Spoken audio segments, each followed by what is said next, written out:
Selamat berjumpa kembali dalam layanan audio Sahabat Seperjalanan. Hari ini adalah hari Minggu 18 Agustus 2024.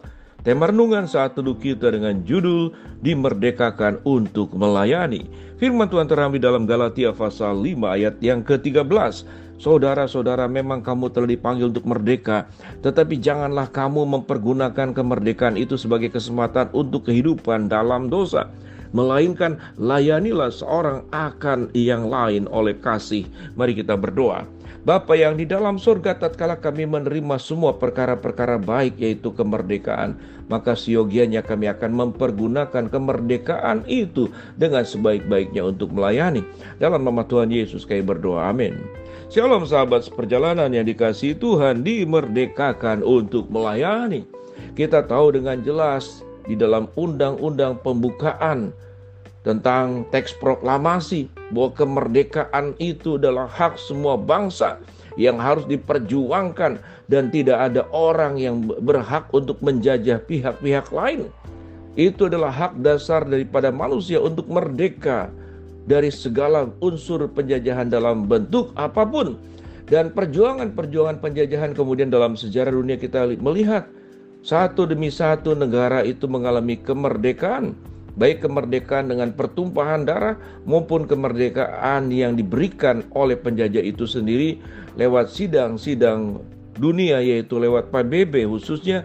Mereka menyadari bahwa tindakan seperti demikian adalah tindakan yang tidak benar, sehingga melepas. Ada juga yang tetap tatkala penjajah itu memberikan kemerdekaan, tetap masih ada kerjasama di dalamnya dengan syarat-syarat tertentu, sehingga menjadi negara-negara persemakmuran, menjadi negara-negara yang punya kaitan antara penjajah dan dengan dijajah, namun kondisinya masih sangat berbeda. Sudah berbeda karena setelah merdeka ada sifatnya kerjasama dua belah pihak, bukan sepihak yang menekan. Dan setelah merdeka apa yang terjadi? Apakah benar-benar kita mensyukuri kemerdekaan itu?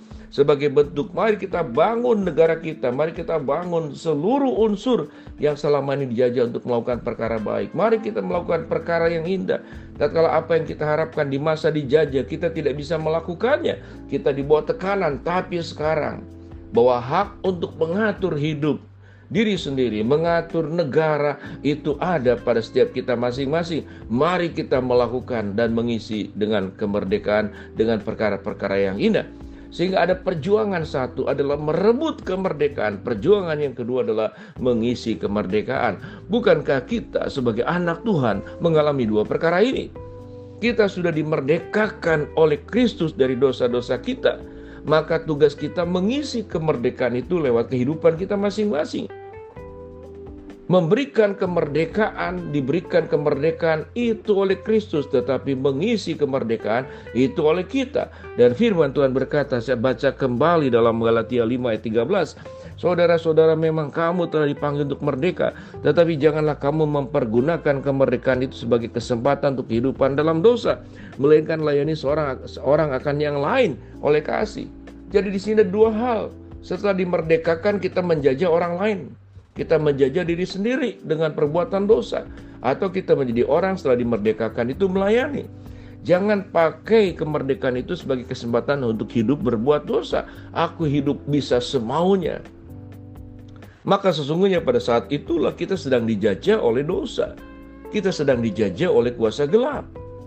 Bukankah kita menerima kemerdekaan agar kita terlepas, memang sudah dilepaskan dari kuasa gelap, dari dosa, dari penjajahan, kejahatan. Tetapi alangkah bodohnya, alangkah kita menjadi orang yang tidak bisa menghargai segala kebaikan dan syukur kita kepada Kristus yang sudah memerdekakan kita, lalu kita masuk ke dalam kubangan yang sama. Apa bedanya kita dengan binatang babi? Sudah dibersihkan, sudah dimandikan, dia kembali ke dalam kubangan yang sama. Dia akan terus-menerus melakukan perkara seperti demikian. Bukankah kita ini manusia yang diciptakan menurut gambar dan rupa Allah? Tidak ada makhluk hidup apapun yang seindah dan semulia manusia yang diciptakan menurut gambar dan rupa Allah, dan memiliki kapasitas kemampuan yang melebihi makhluk hidup apapun yang Allah ciptakan di muka bumi ini. Allah sudah memberikan kemerdekaan, Allah sudah memberikan perlengkapan, Allah sudah memberikan kecukupan, hikmat, akal, budi, kemampuan, sampai kemudian kita sanggup melakukan perkara-perkara luar biasa. menciptakan pesawat terbang, menciptakan teknologi, bisa pergi ke bulan, bisa pergi ke Mars, dan kita bisa melakukan banyak perkara. Semuanya dari mana? Dari Tuhan. Semua potensi itu setelah kita dimerdekakan dari dosa. Apakah kita akan berbuat dosa? Memakai teknologi untuk menghancurkan, membuat bom nuklir untuk saling menghancurkan satu dengan yang lain, membuat senjata, diberikan kecerdasan dan kepandaian bukan untuk berbuat baik, tapi untuk menipu orang lain dengan sikap licik, berbelit-belit. Seluruh potensi yang ada dipakai untuk berbuat jahat. Demikian juga di dalam seluruh dunia pendidikan, dunia kedokteran, dunia militer, dunia manapun. Kalau seluruh unsur yang ada itu dimasuki oleh orang-orang berdosa yang sifatnya hanya ingin menjajah, hanya ingin melakukan kejahatan, rusak dunia ini oleh orang-orang seperti demikian. Kepandaian, kecerdasan, karunia yang Tuhan beri, talenta, dipakai untuk melakukan keburukan. Sementara kita diminta oleh Tuhan, setelah Tuhan memerdekakan kita, maka pakailah dan isilah kemerdekaan itu adalah untuk melayani di dalam kasih, untuk melakukan kebaikan. Maka firman Tuhan pada ayat 14 dikatakan, sebab seluruh hukum Taurat tercakup dalam satu firman itu. Ini adalah kasihilah sesama manusia seperti dirimu sendiri. Kasihilah sesamamu manusia seperti dirimu sendiri. Tetapi jikalau kamu saling menggigit dan saling menelan, awaslah supaya jangan kamu saling membinasakan. Kita akan saling mengasihi, atau yang seperti firman Tuhan katakan, kita saling menggigit dan saling menelan, kemudian saling membinasakan. Tuhan sudah memberikan kemerdekaan, maka tanggung jawab kita adalah mengisi kemerdekaan dengan perkara-perkara yang indah, perkara-perkara yang mulia.